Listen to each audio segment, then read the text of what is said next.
Bob. Oh, okay naman. Sige, salamat. Sino yung kausap mo, Michael? Si Bobo, manager. Nakakamusta lang po.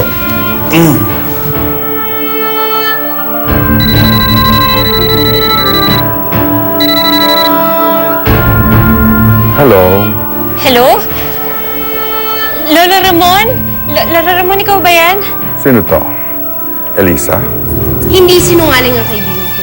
Hindi yan mag-iimbento. O, Den, wala kang dapat ikatakot. Di sabihin mo sa akin kung sino siya. Gusto ko lang naman siyang tanungin kung totoo ba yan. Ano ba, klaruhin ang lahat. Bakit ho ba? Dahil hindi kayo naniniwala sa akin? Oo, si Eliza po ito. Naku, hindi ako makapaniwala nung nakakontak na ako. Hindi ako makapaniwala na nakatawag na ako sa inyo. At hindi rin ako makapaniwala na nandiyan na pala kayo sa bahay. Pwede bang makausap si Michael? Ang tapang ng apog mo, ha? Para tumawag ka dito. At bakit mo gustong makausap si Michael? Bakit ho? Hindi ko po ba pwedeng makausap yung asawa ko?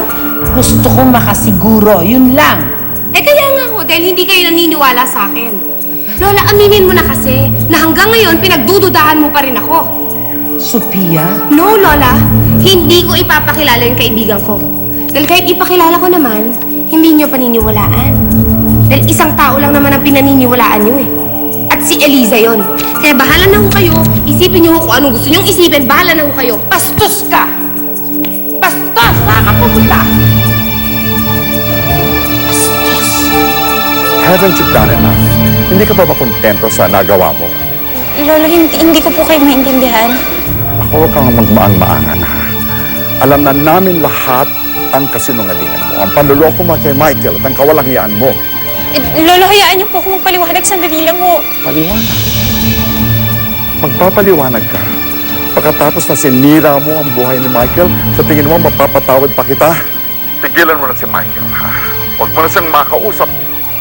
Sisisi ako na tinanggap kita sa aking pamamahay. Sana, hindi na lang ikaw ang pinakasalan ni Michael. Sana hindi ka na rin nakilala. Hello? Lolo? Look, baby, ho, kinukunan tayo ni Daddy ng video.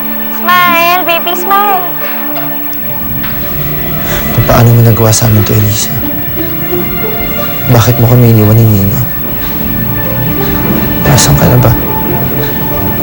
Babalik ka pa ba sa akin? Darating ka pa ba? Basta mo muna sa akin. Binabaan ako ng lolo ng asawa ko eh. Alam na niya na nakakulong ka, no? Sinabi na ng kapatid ko pero hindi ko alam kung paano niya pinaliwanag eh.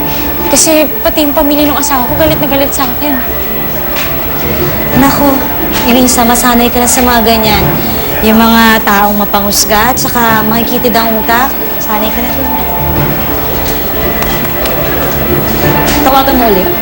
Aling Shani, isa pa ha, padayan. Eh kaya lang baka hindi naman ibigay sa akin si Michael eh. Gusto mong kausapin yung asawa mo, di ba? Oo naman, syempre.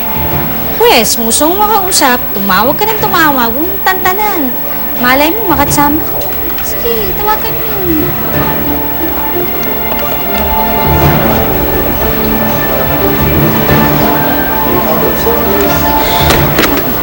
Ito na yung telepono nila eh. Ha? Naku, try mo kaya yung cellphone ng asawa mo. Baka makontak mo. Aling Shani, pangatlo na palista sa akin. Saan makontak mo? The number you have dialed is no longer active. Ano?